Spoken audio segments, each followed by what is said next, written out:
Welcome back to the Psychology of Intimacy. I'm Dr. Cohen. This is episode 11 of 14, The Scripts We Don't Know We're Following. Across this series, we're building one big idea together, that intimacy is not a thing you either have or don't, but a process you build.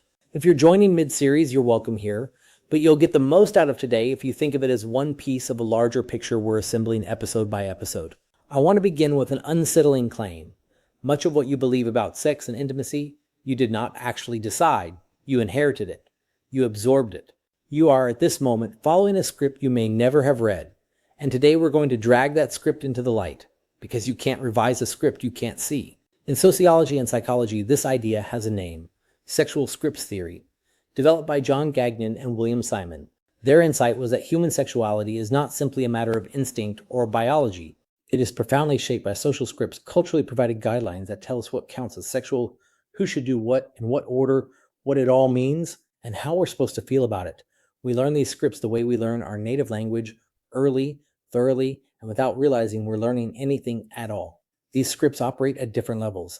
There are the broad cultural scripts handed to us by media, religion, family, and community. There are interpersonal scripts that govern how a particular encounter is supposed to unfold. And there are the intrapsychic scripts, the private inner narratives about what we desire and what our desires say about us. Most of the time, all of this runs silently in the background, and we mistake the script for simple reality.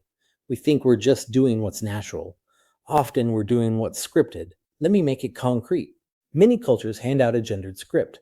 Men are written as initiators with constant, spontaneous desire.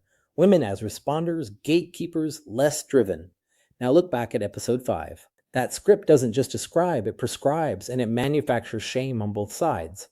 The man whose desire is responsive rather than constant feels broken. The woman whose desire is robust feels deviant. Neither is malfunctioning. They're simply not matching a script that was never an accurate map of human variety in the first place. Religious and cultural traditions write some of the most powerful scripts of all, and I want to handle this with real balance, because it's where much of my own work lives.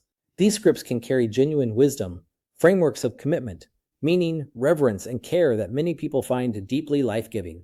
And the same traditions can also transmit scripts of shame and silence that wound people for decades. Often a person carries both at once, tangled together, never having separated the nourishing inheritance from the harmful one. Part of growing up, intimately, is learning to tell them apart, to keep what gives life, and to question what only gives shame. Here is why this matters for everything we build. You can't consciously choose your intimate life while you're unconsciously obeying a script. The scripts aren't inherently bad. Some are worth keeping, but they should be examined rather than merely inherited.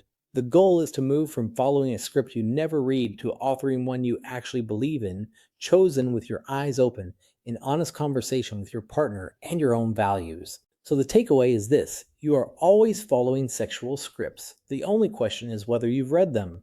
This week, try to catch one belief you hold about how intimacy should go, and ask where it actually came from and whether you still endorse it. Next episode, we follow these threads forward in time and ask how intimacy itself changes across the whole arc of a human life.